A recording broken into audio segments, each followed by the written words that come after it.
Good morning, everyone, and welcome to the Unitarian Universalist Congregation of the South Jersey Shore. We welcome guests and visitors, members and friends, everyone gathered here this morning and virtually live on Facebook. To those joining us virtually, we welcome your comments as well as your joys and sorrows on that platform. Please remember that this video will be on the internet, so do not share information that is best kept private. Come into this place of peace and let its silence heal your spirit. Come into this place of memory and let its history warm your soul. Come into this place of prophecy and power and let its vision change your heart. My name is Paul. I'm your worship associate this morning, and I am a member of the congregation and currently serve the congregation as its treasurer. Sort of kind. Our worship service today is led by Mindy Thompson Fullilove, MD, LFAPA, and an honorary AIA, is that correct? Dr. Fullilove is a social psychiatrist and professor of urban policy and health at the New School since 1986. She has conducted research on AIDS and other epidemics of poor communities, with a special interest in the relationship between the collapse of communities and the subsequent decline in health. She has published 8 books, including highly regarded Urban Restoration Trilogy, Root Shock, How Tearing Up City Neighborhoods Hurts America and What We Can Do About It, Urban Alchemy, Restoring Joy in America's Sorted Out Cities and Main Street, and How a City's Heart Connects Us All. She is a lifelong Unitarian Universalist and serves as president of the congregation in Orange, the first Unitarian Universalist church of Essex County. A video of today's service will be available on YouTube channel later today. And if you care to tweet during today's service, you can use the hashtag UUCSJS. Welcome to worship.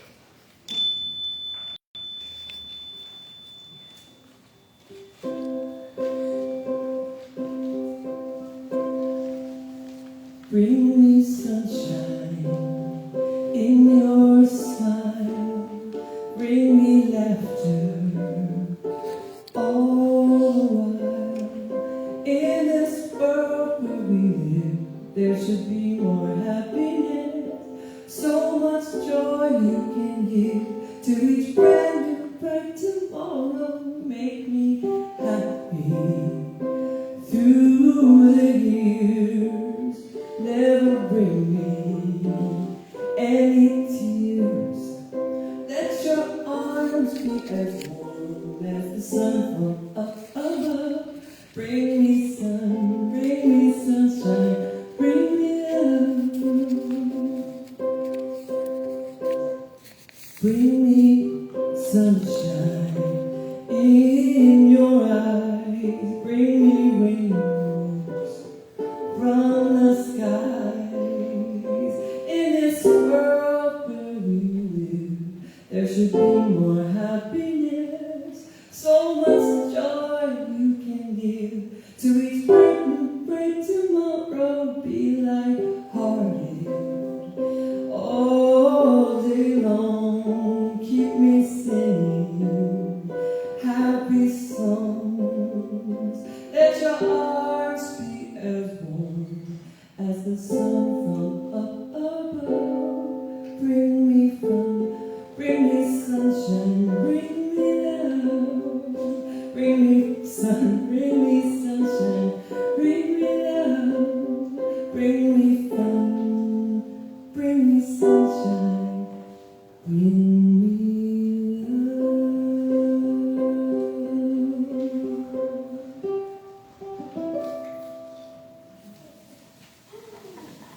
Good morning, everybody.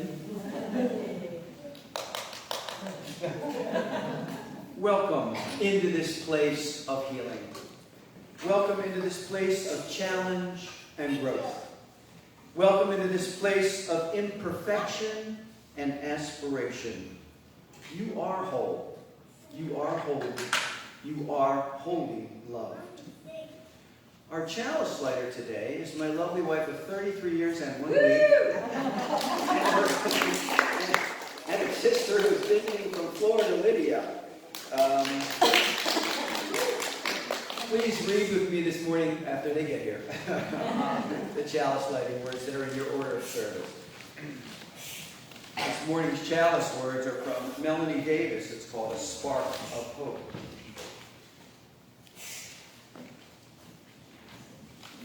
If ever there were a time for a candle in the darkness, this would be it. Using a spark of hope, kindle the flame of love, ignite the source of peace, and feed the flame of justice. Please now rise in body or spirit and sing along with our gathering hymn in your gray hymnal, number 346. Come, sing a song with me.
We hold you in our love as you go,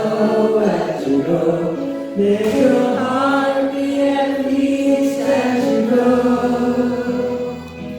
To nurture the spark of your precious life, we hold you in our love as you go.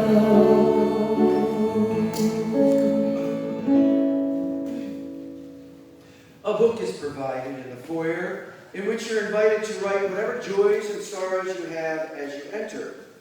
I will now read what you have shared. This is from Melissa, but could also be from myself. Joy, thanks to Yvette and Steve for their magical evening last night, including a wonderful story about an acorn.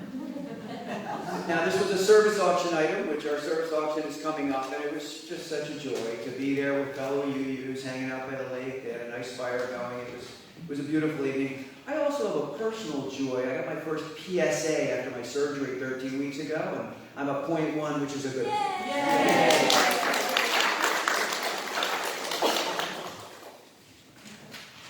Okay, let us share a quiet time together to reflect on our week.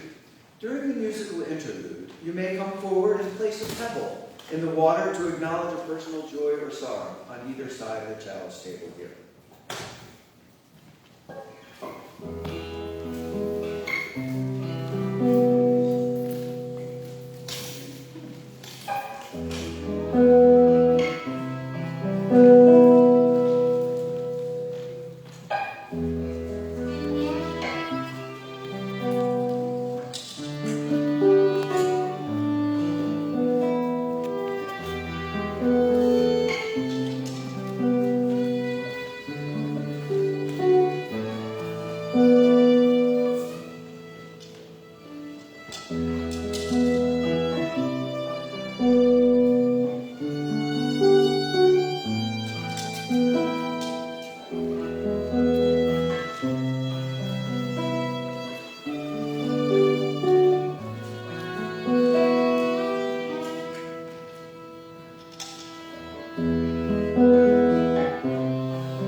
Let us be in the spirit of prayer.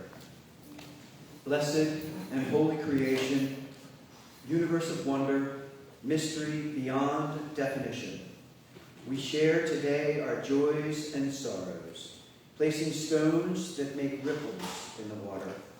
Our hearts are touched by this shared ritual, and we are connected. We hold in our hearts this morning one of our newest members, Jack, who's having some medical difficulty. Please hold him in your thoughts and prayers. We also pray for the people of Ukraine and all those who face conflict around the world. We hope that they find peace soon.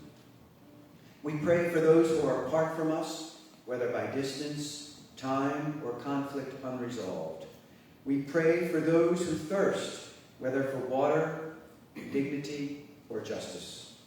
We pray for our small, blue, fragile planet. Amen.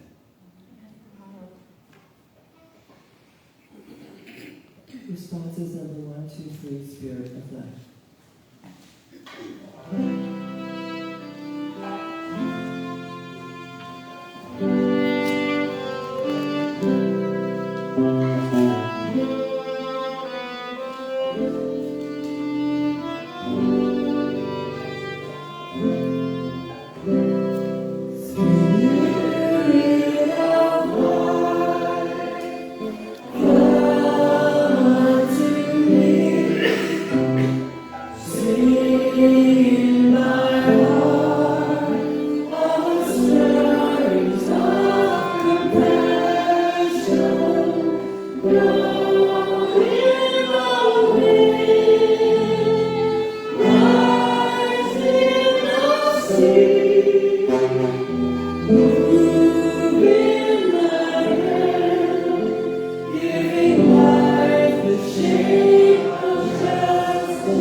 take a moment to give and receive the morning offering. In a moment, the ushers will come forward to pass the offertory basket among those who are in attendance. If this is your first time visiting with us today, you may let the basket pass, as your presence is truly a gift enough.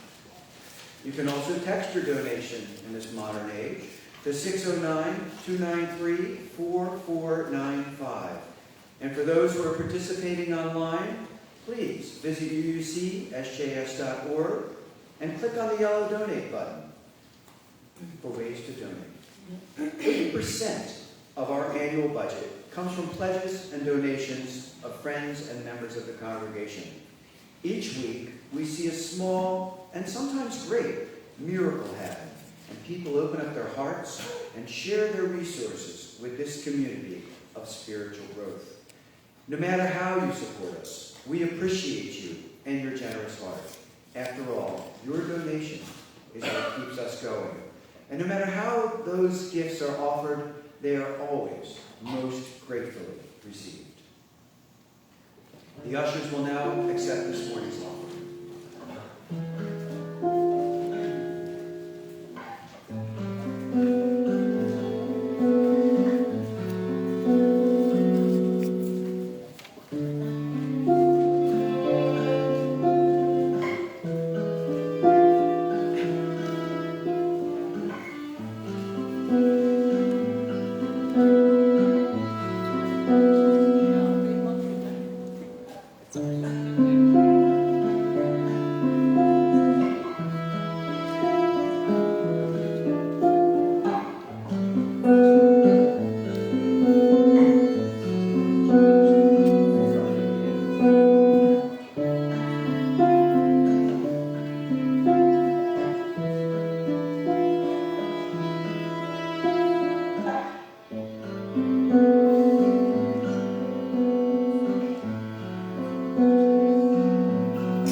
But those of us who were left dearly, passionately love our church, and we said, no, we're not going to go out of business. And we thought, well, we have to have a raison d'etre, a reason to be.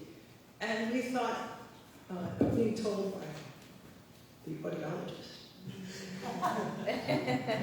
Am I better? All right. We thought that part of the reason our congregation had fallen apart was we didn't know what we were doing in the larger sense of doing in the world.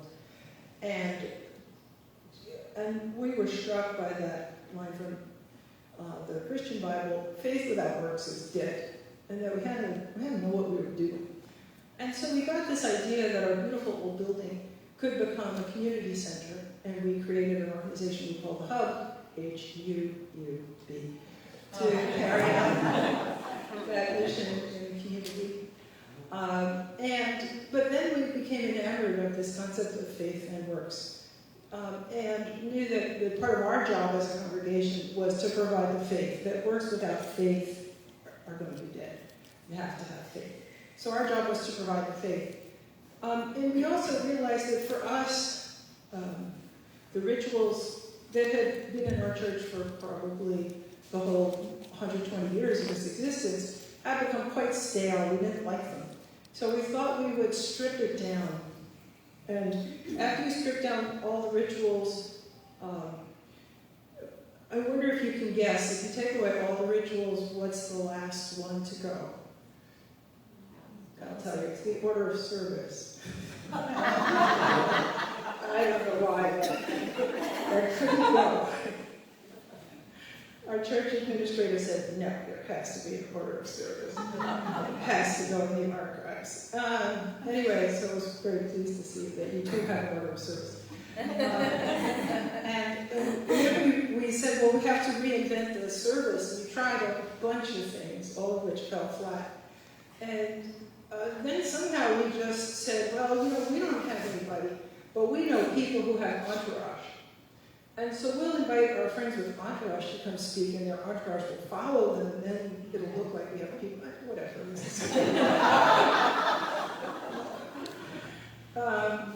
So it turns out we have 2 friends with entourage, and the rest of our friends don't have any more entourage than we have. It didn't work. But anyway, we asked them to speak about their faith and works. And this turns out to have been amazing for us. So our congregation meets once a month. Today is the day. I have to rush back from here to be at our own service, our opening service of the year. And we ask people to speak about, their beliefs and how they live them. And so how do you live your faith in your works is what we tackle. And it helps us to feel strong, feel together, and to be what I like to think of as the backbone of the work that we're doing in Orange, New Jersey, which is a poor, majority minority city with lots of troubles, all the troubles of the American city.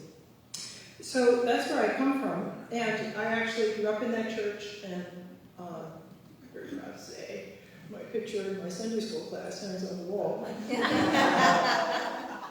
I don't know why I just get such a kick out of showing it to visitors. And,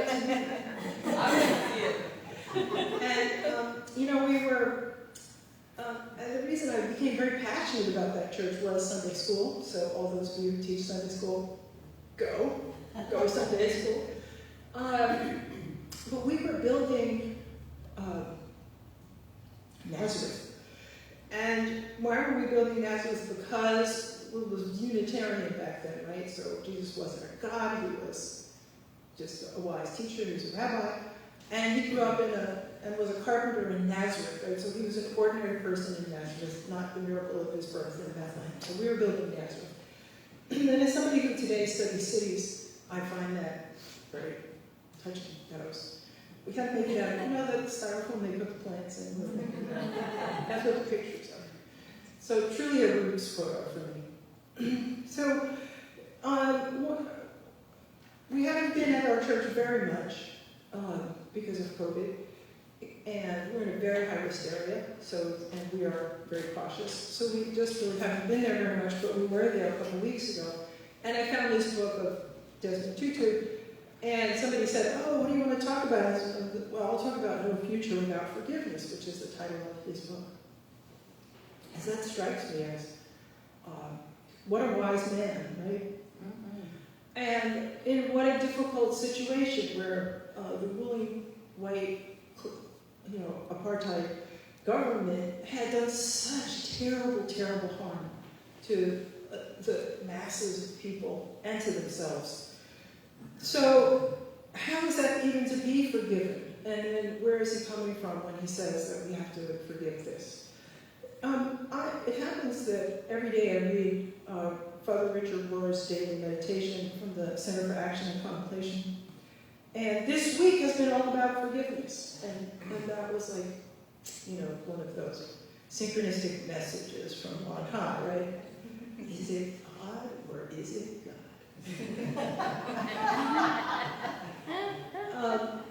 So I've been reading and thinking about forgiveness all week. And one of the things from Archbishop Tutu that was quoted was, we are able to forgive, this is important, right? We're able to forgive because we are able to recognize our shared humanity. We are able to recognize that we are all fragile, vulnerable, flawed human beings capable of thoughtlessness and cruelty.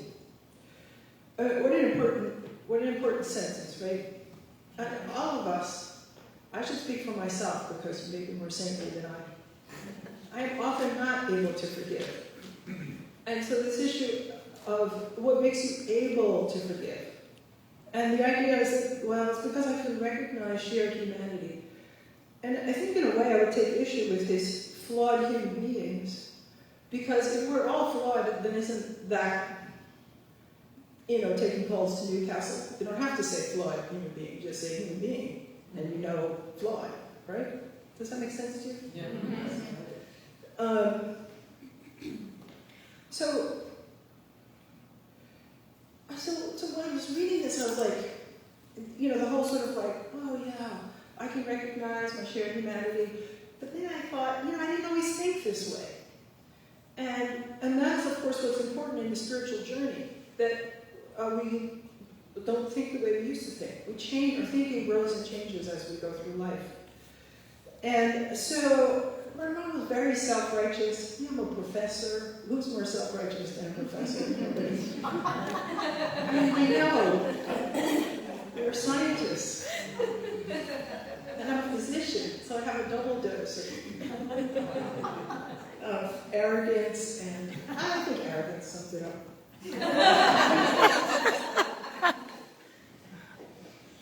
People who don't even know me will say, yeah, Mindy's not very tolerant of fools. Like, how did you know? That's my secret. So Father Richard Rohr, who's a wonderful Franciscan and founded this wonderful center, which if you haven't encountered it, it's really quite delightful, has said that we are able to forgive from a change of consciousness. That's interesting, right? And he's saying if we're stuck in dualistic thinking, good, bad, white, black, we're stuck. And we haven't understood that it's sort of one big world. We won't be able to forgive. Then we'll be stuck in this righteousness. And that's really, I think, very important.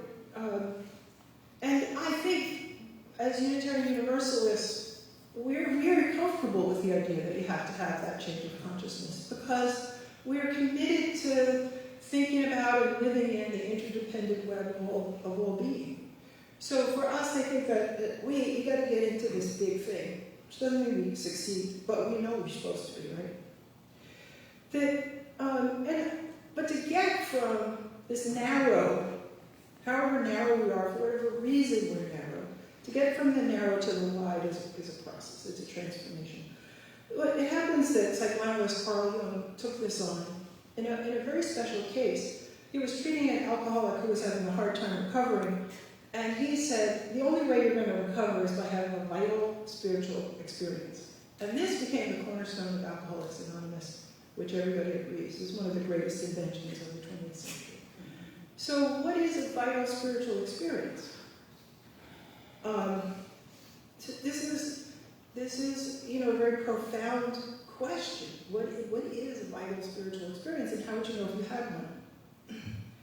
And I think that these come in many sizes. If you're walking down the street and you happen to notice a beautiful flower, and you pause and you say to yourself, isn't the universe wonderful? That's a vital spiritual experience. And then some are bigger, where your world is rocked, and you come to see that the path you're on is the wrong path, and you shift to another path, in which really love becomes the core of the path. So I think that vital spiritual experiences come in many sizes. I think they come every day, every minute. And I think that part of grace, what is grace? Grace is that you say, wow, that is a vital spiritual experience. And it reminds you, it's like a guiding light, it reminds you where your path is. So, having read about this from Richard Rohr, who always talks about being a mystic. And I'm one of those people that, she's playing the ukulele. I'm like, I want to play the ukulele. It's fun. Anyway, I'm like that. And so I was like,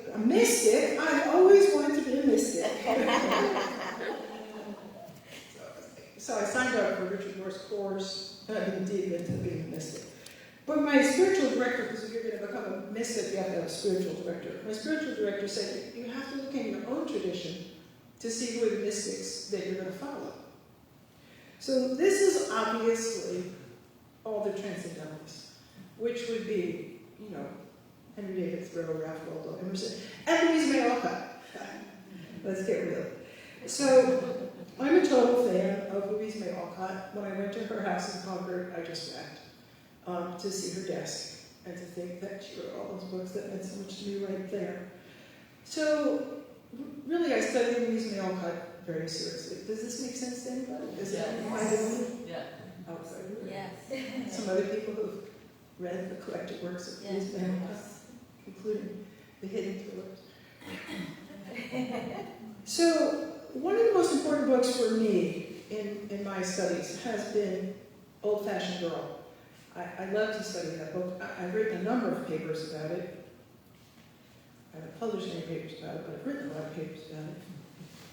And so I want to turn to Old-Fashioned Girl. Old-Fashioned Girl.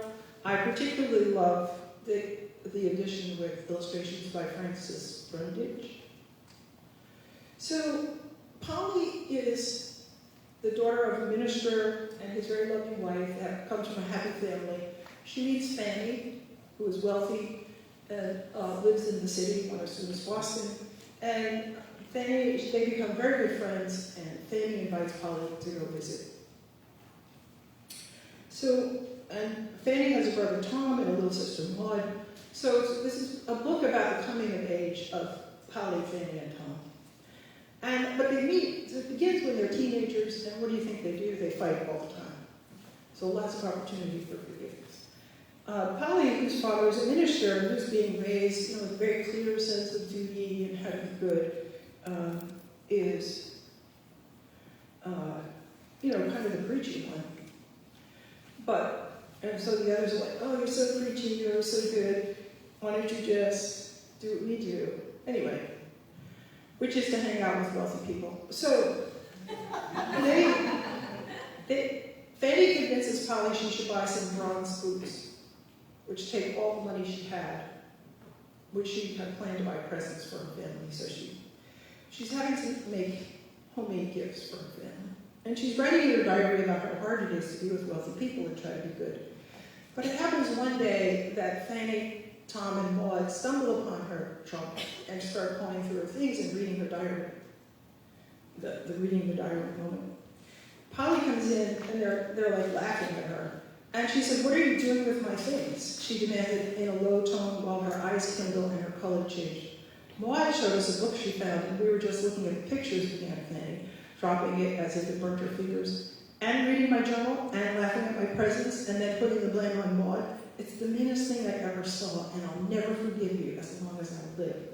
Polly said this all in one indignant breath, and then, as if afraid of saying too much, ran out of the room with such a look of mingled contempt, grief, and anger that the three culprits stood dumb with shame. So that's the offense. So Tom goes to look for her. Tom, still red with shame at being caught in such a scrape, left Fanny to her tears and went manfully away to find the injured Polly and confess his manifold transgressions. But Polly couldn't be found. He searched high and low in every room, yet no sign of the girl appeared, and Tom began to get anxious. She can't have run away from home, can she? He said to himself as he paused before the hat tree. There was a little round hat, and Tom gave it a remorseful smooth, remembering how many times he tweaked it half off or poked it over poor Polly's eyes. Maybe she's gone down to the office to tell Pa. 'Tisn't a bit like her, though. Anyway, I'll take a look around the corner. Eager to get his boots, Tom pulled open the door of a dark closet under the stairs and nearly tumbled over backward with surprise, for there on the floor, with her head pillowed on a pair of rubbers, lay Polly in an attitude of despair. This mournful spectacle sent Tom's penitent speech straight out of his head, and with an astonished hello, he stood and stared in impressive silence. Polly wasn't crying and lay so still that Tom began to think she might be in a fit or a faint, and bent anxiously down to inspect the pathetic bunch. A glimpse of wet eyelashes, a round cheek redder than usual, and lips parted by quick breathing relieved his mind upon that point. So taking courage, he sat down on the boot jack and begged pardon like a man. Now, Polly was very angry, and I think she had a right to be, so do I. But she was not resentful, and after the first flash was over, she soon began to feel better about it. It wasn't easy to forgive, but as she listened to Tom's honest voice, excuse me, getting rough with remorse now and then, she couldn't harden her heart against him or refuse to make up when he so frankly owned it was confounded mean to read her book like that. She liked his coming and begging pardon at once. It was a handsome thing to do. She appreciated it and forgave him in her heart some time before she did with her lips. For to tell the truth, Polly had a spice of girlish malice and rather liked to see domineering Tom eat humble pie, just enough to do him good, you know. She felt that atonement was proper and considered it no more than just that Fan should drench a handkerchief or two with repentant tears, and that Tom should sit on a very uncomfortable seat and call himself hard names for 5 or 10 minutes before she relented.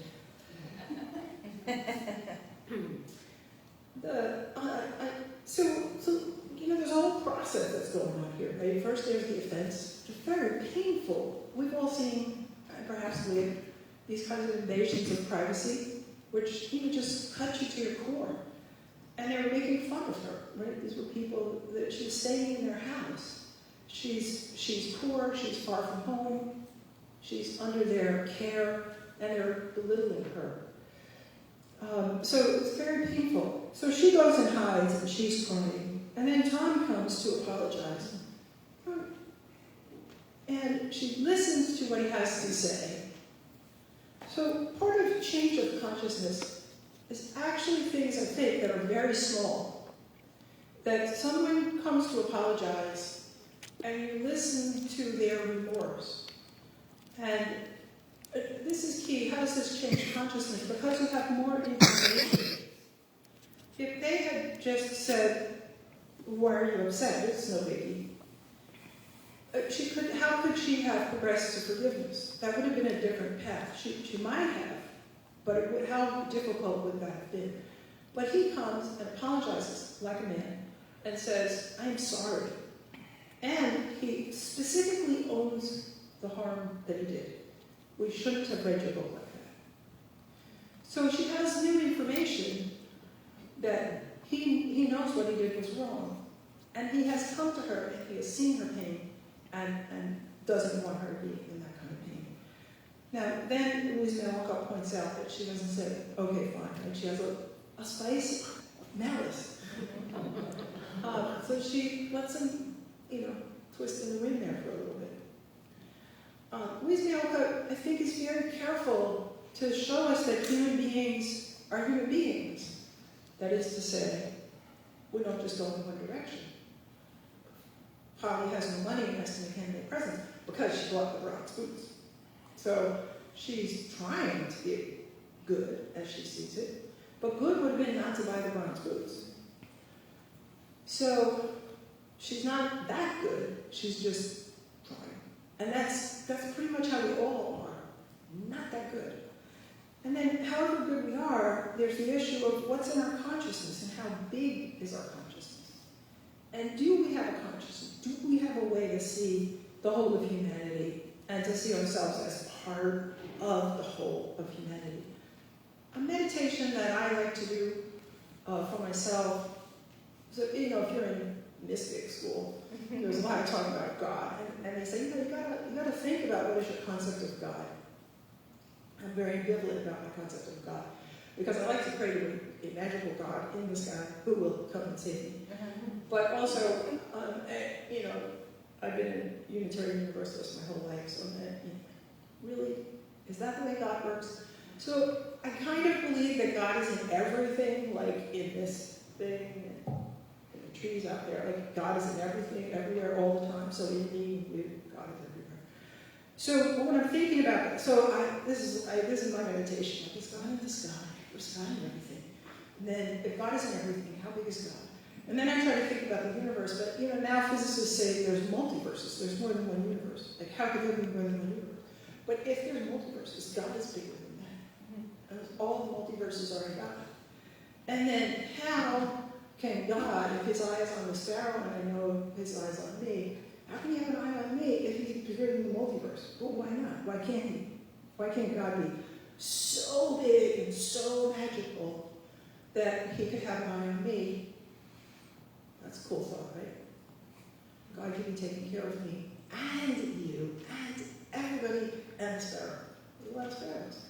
Well, by the time I finished that meditation, I'm pretty ready to say, I'm pretty small, and I better wash the dishes. I typically have this meditation, but I don't want to wash the dishes. Like, God, could you come wash the dishes? God doesn't go. I don't know if that makes any sense to you, but... So, I think I'm running out of time. Am I running out of time? No. Oh, okay. Because I was like, it's taking so long, I probably can't read them the second excerpt. May I? Oh, yes. Okay. It's a great book. Okay. So, Fanny's family goes bankrupt.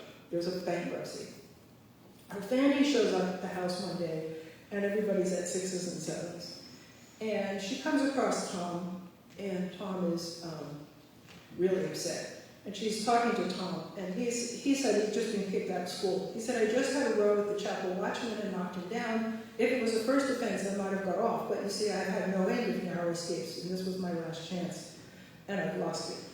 So Tom says, why don't you tell... Tom doesn't know about the bankruptcy yet, nor does Polly. But Tom says to Polly, why don't you tell him? And Polly says,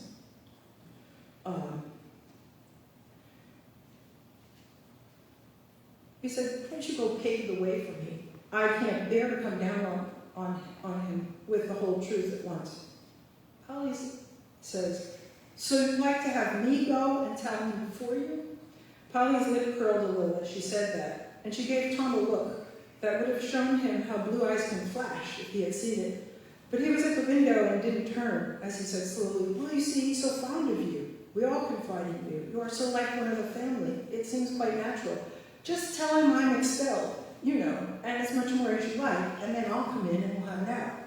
Polly rose and went to the door without a word. In doing so, Tom caught a glimpse of her face and said hastily, don't you think it would be a good plan? No, I don't. Why not? Don't you think he'd rather have it told nicely by you than blurted out, as I always do blurt things out? I know. He'd rather have his son go to him and tell the truth, like a man, instead of sending a girl to do what he's afraid to do himself. If Polly had suddenly boxed his ears, Tom couldn't have looked more taken aback than by that burst. He looked at her excited face, seemed to understand the meaning of it, and remembered all at once that he was trying to hide behind a girl. He turned scarlet and said, come back, Polly, and walked straight out of the room, looking as if going to instant execution, for poor Tom had been taught to fear his father and had not entirely outgrown the dread. So, I think this is a moment of spiritual awakening in Tom's life. I think he has hit a wall. He's been expelled from college. He has debts. He's about to go talk to his father, who's bankrupt. He's going to find out his father's bankrupt, so his father can't pay his debts. But Polly has also said, no, whatever it is, whatever the trouble is, you've got to face it. And Tom, so the point of this spiritual awakening and forgiveness, he's going in to ask his father for forgiveness, but the spiritual awakening is that in that moment, to be a man means he has to be on a different path. He can't hide behind other people. And to some extent, he has to look at what he did and knock down the watchman at the chapel. That's horrible. He thought it was a lark, because he was a spoiled rich boy in that era in Boston where, that was just what they did to play pranks. And Tom is a different person after that. He doesn't know how to be a different person. So he stumbles along, trying one thing and another thing. But he doesn't veer off the path. And the same is true for Fanny and for Maud, that in the bankruptcy, the indulgences and the demands of being rich, that somehow to be rich they had to conform with a lot of nonsense. They don't have to do that anymore. And they're free of those obligations, and also given a vision, really because now they want to emulate Polly, that they could be better people. And that's what they move towards. And they each succeed. Fanny Tom, and Maud all succeed at being better people. Now, that doesn't mean they have no flaws, right? Because people have flaws. It only means that they understand the path is towards being kind, being of service, being honest, being reliable. And that's what we strive to walk. Always falling. Every once in a while we buy the bronze boots. Do we not? I have that problem. I mean, it seems so right in the moment. I need the bronze boots. They need me. So, this problem of Archbishop Desmond Tutu's daughter, Reverend Tutu von Firth, talked about in South Africa truth and reconciliation. The white people said, "I'm sorry," meaning I'm sorry. I want you to forgive me. But it was translated into the Ubuntu apology, which says, "I ask for peace," and which means, let's rebuild the world together. And so I just want to say that I think that true forgiveness comes from spiritual awakening, as Father Moore has said. The ability to forgive comes from spiritual awakening. And it comes from the idea that I want you to forgive me so that we can build a better world together. That it is in the spirit of our principle of the interdependent web of all life. And I would like to close with something that was in Krista Tippett's On Being newsletter yesterday. It does feel to me that some of us, not all, while still tender, are finally able in this late 2022 to look up and around from the many traumas of the past few years and get settled inside ourselves as we walk into callings placed before us. Within that, we are called to clarify that we are not alone in this, and there is much we do not know. We can and must seek our companions and teachers, summoning great tenderness and curiosity towards ourselves and the world. And with that, thank you so much for sharing your morning with me.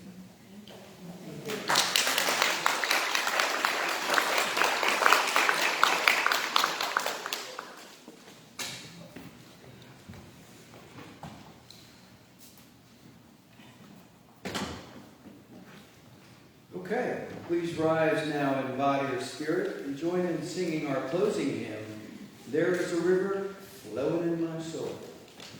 The lyrics are in your order of service. Yes, and we're going to change them inspired by what we just heard, and we're going to sing "There's Forgiveness Flowing in My Soul." All right.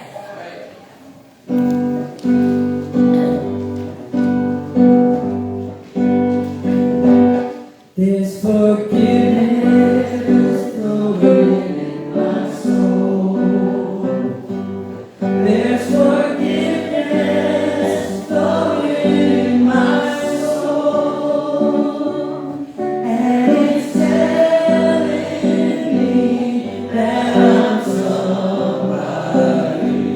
There's forgiveness flowing in my soul. There's forgiveness flowing in my heart. There's forgiveness flowing in my heart. And it's telling me that I'm somebody. There's forgiveness flowing in my heart. There's forgiveness flowing in my mind. There's forgiveness flowing in my mind. And it's telling me that I'm somebody. There's forgiveness flowing in my mind. There's a forgiveness flowing, there's forgiveness flowing, there's forgiveness flowing in my soul. Thank you, Gina. And hard for me to stay with you because my mind kept wandering on the last thing you said and relating it to my life. So very, very thought-provoking, so thank you for that. And by the way, feel free to stick around for coffee hour and discuss what it meant to you. Now it's time to extinguish our chalice. Please read the words with me. We extinguish this flame, but not the light of truth, the warmth of community, or the fire of commitment. These we carry in our hearts until we are together again.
Between the lines, truth is just waiting.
September 25th, immediately after the service, we will have a meeting concerning UU faith action and social justice issues. The meeting will be held in the library. A number of us have been attending a task force meeting on the state level. We will discuss what we've learned and what action we want to take. This goes directly to Mindy's talk today about, it's not just about faith, it's about faith and action. If you're having difficulty hearing the speakers during the worship service, I should speak up. No, Eat the microphone. Eat it. Good, right, eat the microphone. Good news. UUCSGS has recently installed an FM listening system in the sanctuary. Meet with David Wiesner after the service today and learn how to use it. You'll see some people in the congregation already using it today. Thank you, David. Mark your calendars now for a night of fun and fundraising. UUCSGS annual auction will be held on November 12th, 2022. Remember, the annual auction is our biggest fundraiser. Look around your house for those treasures that you no longer value and that are just taking up space, and see if they can't find a new home.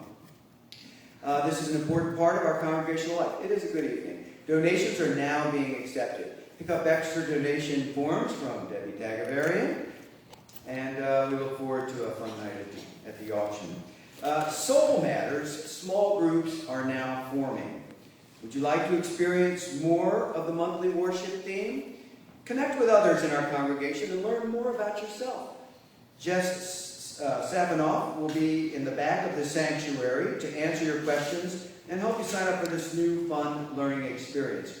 We haven't had a lot of people sign up so far, but this is where we take the issue, each month as a theme. We're going to take that monthly theme, and the UA has provided questions, and you can explore them more deeply with others, and find its meaning in your life through the experience of others. I think it's probably very worthwhile. Join us next Sunday for the fall equinox coming together to honor the harvest with our own Teresa McReynolds. The time of harvest, of thanksgiving and joy, of leave-taking and some sorrow. Day and night are equal in perfect balance. And we give thought to the balance and flow within our own lives as we practice gratitude for the bright spots of the year, clearing the way for a new beginning. Teresa McReynolds is a member of our congregation, chiropractor, a New Thought Christian minister, pagan high priestess, and a metaphysical physician who loves the mystery. We warmly welcome all of you who are visiting us today. Parents are encouraged to stay for a final moment of worship and to retrieve their children from outside or downstairs after the bell has sounded. Now, let us share a moment of silent reflection to consider today's message and the meaning it has in our lives.